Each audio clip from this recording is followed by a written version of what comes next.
If you're just joining us, this is Wedding Banter on Atlantic Television Network. And joining me this evening on the show is a social commentator, Fred Gardon. I have to be very careful with that name. You're welcome to the studio this evening. Thank you for having me. And how are you doing today? I'm good. And you? Beautiful. Thank you. All right, so today we are actually looking at the blissfulness of marriage without money. You know, when we are saying without money, it does not necessarily mean that one cannot eat.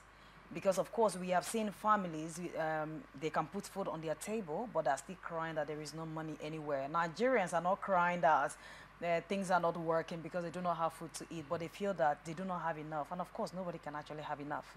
That is why we have some set of persons that are still running from pillar to post, trying to put things together. So, and we have a lot of marriages that are actually shaking. A lot of homes are actually having issues because of financial challenge.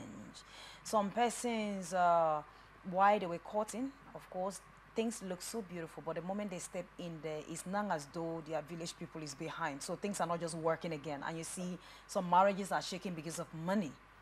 And one will wonder whether money is really important in marriage. So what do you think about this particular topic? Do you think that, face of all, that marriage can, they can be a blissful home without money?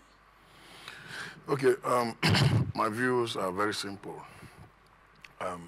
Just take a look at the whole world, and you understand that even the richest men, the likes of Elon Musk and Bill Clinton, are without a wife, but they are the richest.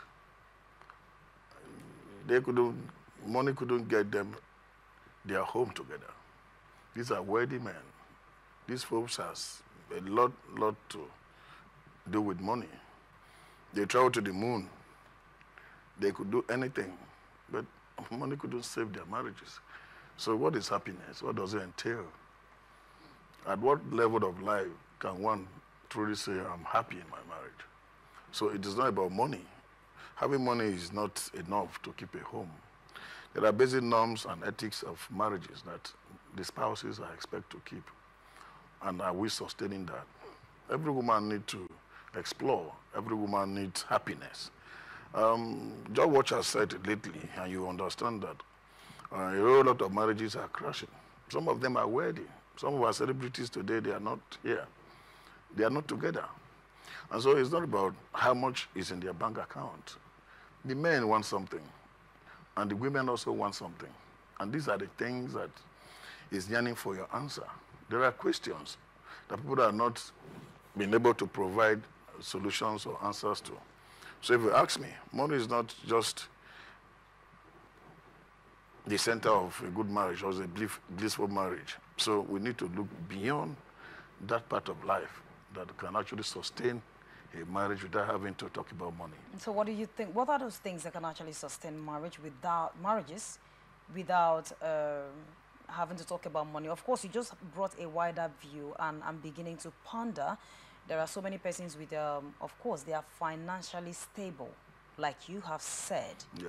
And yet they have not been able to put one or two together in their home to make their marriage stand.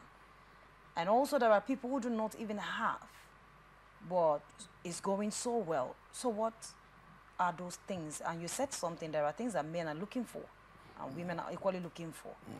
Can we give guests? Okay, we need to look at the emotions.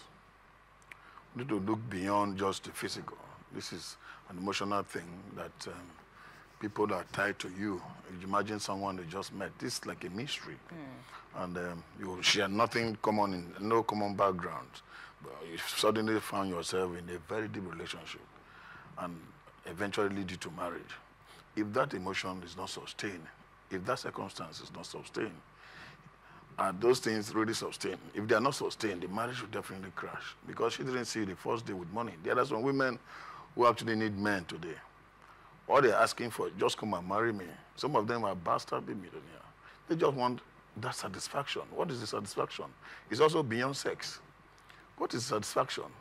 There are women that want to own a man. This is my man. And you believe that this is my husband. That is just it. That's a contention. This is my husband. They don't want to share. This is my wife. I wouldn't want to share her with anybody. And so we need to look at these things without looking at money too. Yes, money will provide the necessary comfort. One, like you said, Nigerians are going through a lot this time. A lot of Nigerians' homes this time that things are getting out of hand. They are not crashing. Marriages are not crashing because we are in hardship. Marriages are crashing because there is no understanding between the two parties. We need to have understanding, the true relationship, which is friendship. Both of us must be friends. When I say yes, it must be my yes. And when I say no, it will be no. We should find a common ground to build our home, to sustain our home. Marriage is a project. Marriage is a project. There must be dual supervision.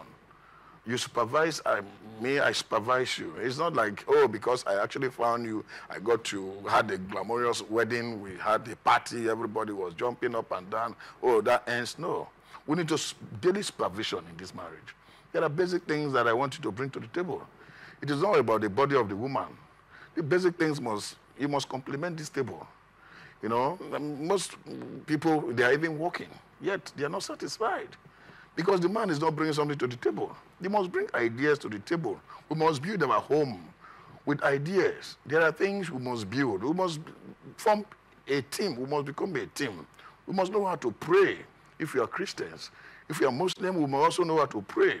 If you are a traditionalist, and you marry a traditionalist, you cannot look at me in the eyes and I'm a traditionalist and you tell me that my religion is rubbish and walk away to carry a Bible. You saw me as a traditionalist in the first place, and you came to marry me. You must believe in what I believe in. If you were Christians, we must maintain that Christianity. That home must be run with that faith. That's why we get it wrong. People don't just look at it to say, oh, because there's so much money in their pocket. A home must be run like a project, not what you bring on the table. Perhaps some days today, there are men that does not even need your money. You're working, you're a young lady, you're working and you earn your salary. Your husband does not need your money. He even pays you ahead of time. He provides for you, makes you comfortable. And so, but you must supervise him. There must be collaboration. This marriage must go on. That's the essence of being together. Oh, that's beautiful. And we are in a generation, because when I went out there to talk to some persons, a lot of persons gave different opinion, different views about how important money is in marriage. And then someone said that then in 1990s and all those, when our parents, they got into marriage, the first priority wasn't money, because it's not money they were seeing before they got into it. That's why then a woman can comfortably move on with a palm wine tapper without even thinking how much is in your bank account. The most important thing is that I like this person. Or then it wasn't even like, as long as your parents say, okay, this is the person you're going with, and that ends it all.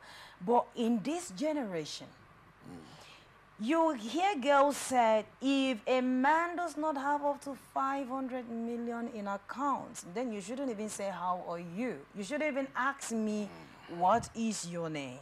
Okay. So how do we now, how do we talk to this present generation? Because with your own opinion, that money is not the ultimate in marriage. Okay. And that marriage can actually survive without money. Okay. So how do you talk to this generation that is not all about money?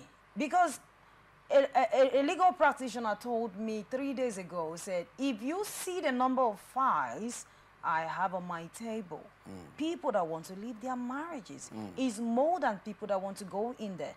And if you ask them, money, sex, money, sex, money, sex. So how can, what's the best advice to give to this present generation? Okay, going back in retrospect, you just mentioned in the 90s when our parents were meat matching. There is a whole lot of madness that is running in our society today. The reason why our parents were going about taking our spouses or making sure we get married to the right person was because they actually were trying to tell you the background of that Mazi daughter. That Mazi by the market square. Probably you're in Port Harcourt, in the city, or in Lagos, and your parents are in the village. They come to tell you, we have seen a wife for you. And because they actually know the generational issues with these families. Like their family used to run mad, their family used to run, so they actually look at, no, this would not be nice for my son. Oh, Mazi's daughter will be better.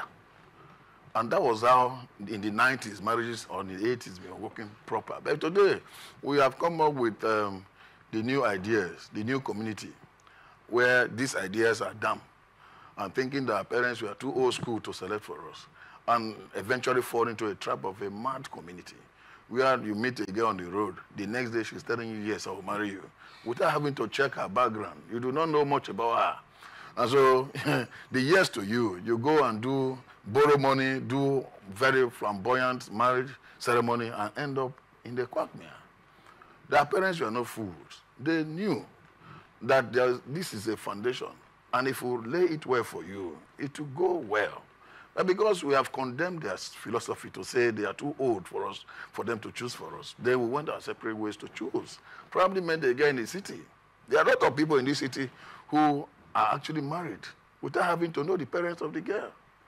There are a lot of couples living together today. They have not gone anywhere. What they believe is a legal entity. Like, we have done our tradition, our couple marriage in court. Call few friends to a fast food, and they said they were married. They met on Instagram. That is where we're getting it wrong. Marriage is a foundational thing. Let me give an example. I came up with a philosophy. Just imagine a whole duplex where children, everybody is living, and things are going well. Things are going well. I have discovered that marriage is like the kitchen unit of the whole of that building. Because if the children are in their rooms playing games, if the children, everybody is functional in that home, the kitchen is functional, which is the marriage. At the right time for every meal, they will be served to eat. The generator is running. The ACs are working. Everybody will be calm. But the moment the generator is switched off, the moment there is a crack from provisions from the kitchen, then every child will run around asking for mommy, where are you? Or, daddy, where are you? So I just look at it that the marriage is an embodiment. It's like a kitchen in the whole of the building. Once it functions properly, it's a channel that navigates every provision to all the rooms. And so for the foundation of this world, the marriage is like the kitchen. The whole world are like rooms, different apartments. So if it's a good marriage, the world will go better. And life cannot completely go off or go better without having a good relationship. The much we have a better relationship, the more we live in a better world. And so it expands to even beyond husband and wife, even to friends, even to two friends on the road. You must have a better relationship with one another to transact a business. You must have a sincere relationship to go into different kind of endeavors. So that's my stake. Marriage must be sustained, not just because of money. We must have an understanding. It is a project that all of us must be committed to keep to the norms and ethics of that union. So don't you think that parents are somehow contributing to the issues of broken homes today? Because we're talking about money. You know, most times a child takes a partner home to show the parent, this is the person I want to get married to. The moment they realize that you're coming from a wealthy home where money is not a problem, they don't tend to look deep. They just give you a go-ahead. But the moment they find out that where you are coming from, you're eating from hand to mouth, despite the level of intimacy that they have, they will start questioning and asking the man or the daughter or the son, are you sure you really want to go in here? So don't you think that parents somehow contribute to what is going on right now in our society? Well, agreed. Yes, because people actually want fancy, and they go with the fancy.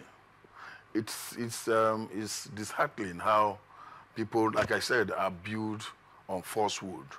We build a relationship on falsehood. Most of these people who are successful today in our society didn't get there from a day.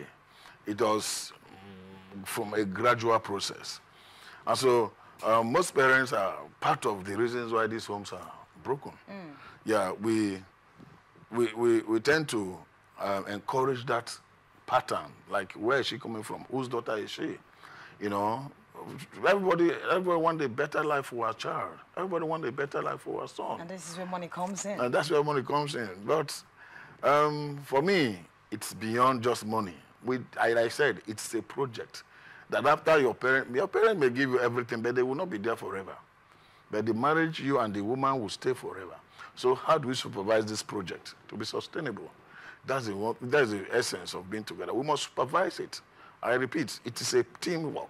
We must bring it to work. We must make it work. There are people who have a routine of every day. We must have prayer in the morning. We must have prayer in the night. They pray. They have their home like a prayer. They make prayer a service point for their home, for their union. And even when the man is away, the wife and children will bow and they pray for sustenance, for provisions and all that. So it is a teamwork. You must encourage, or we must be encouraged to do that to sustain our home beyond what money can buy.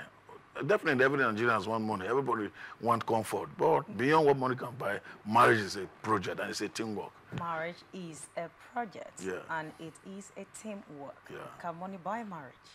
Money cannot buy marriage. All right. Otherwise,